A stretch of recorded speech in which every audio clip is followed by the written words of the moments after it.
but I take comfort in knowing that there's hope of surviving what could be the coming zombie apocalypse. And now, here with me right now is the host of CKDJ's Apocalypse Radio, David Merlot. He's out to talk about some guests he just had on his show. Now, rumor is they're actual zombie hunters. What's up, Dave? Hello, Jordan. How are you doing? Good. How are you? Well, I'm not sure. I'm good, actually, but I'm not really sure if they're zombie hunters. But my recent guests on Apocalypse Radio are definitely concerned about if indeed there ever is a zombie apocalypse. See, Brain Candy is a cooperative instructional business that is organized by Jackson Mann and Aaron Hancock. And here, Jordan. Brain Candy's a training project where we're teaching adult education under the theme of the zombie apocalypse. And so the first course that we're offering is actually focused on preparing people for the zombie apocalypse. So we're calling it the Zombie Apocalypse Survival Training Camp. And it is a one-day program that has people prepare, become survivalists, and become self-sufficient through learning important skills. And we're really focused on people having a great time. And we're really appealing to those who are also very interested in zombies. And so we have this whole film and fun element as well. Okay. So Dave, what are the people going to be learning? If they sign up for this one-day course, what do they get? Well, it seems as simple as learning how to change your tire, right? As most people don't know how to change their tire. I had the last time I had to do that. I think I've done it once, maybe. Exactly. Or how to hotwire your car or prepare dehydrated food. Sounds like useful stuff. Learning to hotwire a car. Now, see, I think I could use something like that. I figured you'd but do I? like that. What are you trying to say, Dave?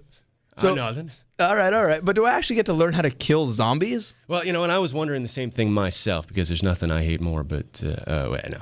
Well, Jackson and Aaron say that you may likely have some weapons training, which I guess is a good thing. That's kind of cool. Right?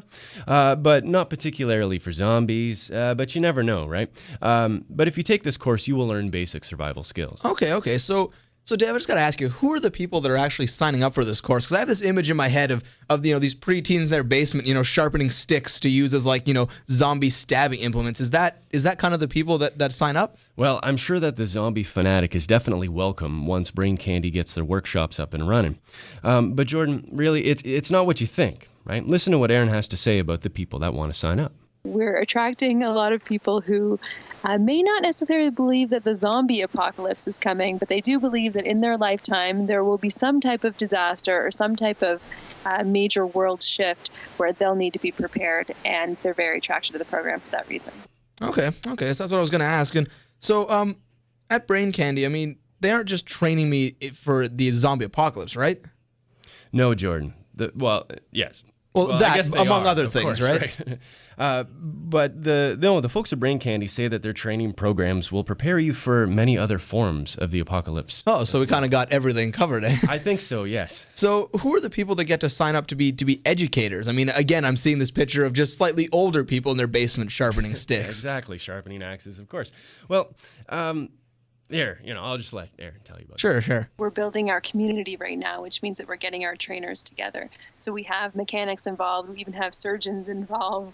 We cross the whole spectrum in terms of people who are attracted to this idea and who want to partake and contribute towards our training. We've had people that are involved in the Navy and the military who have incredible survivalist skills that they want to be able to share. And then we have some very artsy people who can teach things like 100 ways to use a pencil to save your life.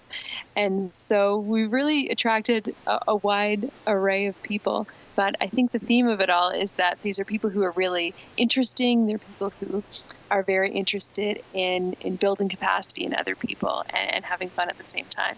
Okay. But Dave, I'm curious now. I heard 100 ways to use a pencil to save your life, blah, blah, blah. But why would I need a course like this? Dave, we all talk about the Mayan calendar, but it came and went and no big deal. Nothing happened. Well, I get the sense from these folks that it's not really if disaster is going to strike. It's when disaster is going to strike, right? And they also believe that somehow, right, that, you may have lost the knowledge or you were just never taught how to survive. And Jackson makes a good point when he speaks of why most city folk aren't natural survivors. Alienation of our world is just a part of specialization. So because we're becoming specialized, doctors, you become a very specialized person, you become a doctor, you obviously don't know how to grow your food.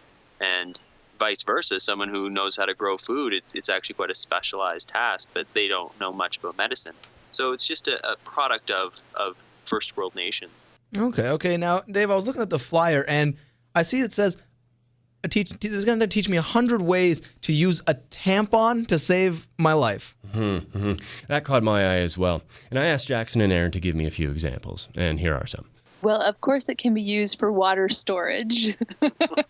You can also, for example, if you were, say, bit by an insect or something on your finger, you could use the string to tie off as a tourniquet on your finger so that you would not have the spread of poison throughout your body. So that's a couple of examples. If you took it apart and you had a straw, you could use the straw as the ability to filter water, a crude water filtration system.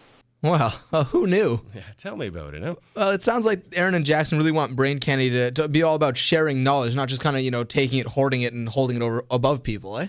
Yeah, I think you're right, Jordan. And it sounds like the greatest skill of all is that they're teaching, well, how to bring people together in times of crisis and have them work together. Well, Dave, I just want to say thanks a lot. Now, you're going to keep me posted on how this all unfolds, eh? Oh, absolutely. I've already signed you up for the workshop. Thanks, Dave. Absolutely. I got to find out the other 97 ways to use a tampon, eh? That's my intrigue as well, yes. So once again, that was David Merlot, the host and producer of CKDJ's Apocalypse Radio. We were talking about Brain Candy, their survivalist training programs, where you can, in fact, learn 100 ways to use a tampon to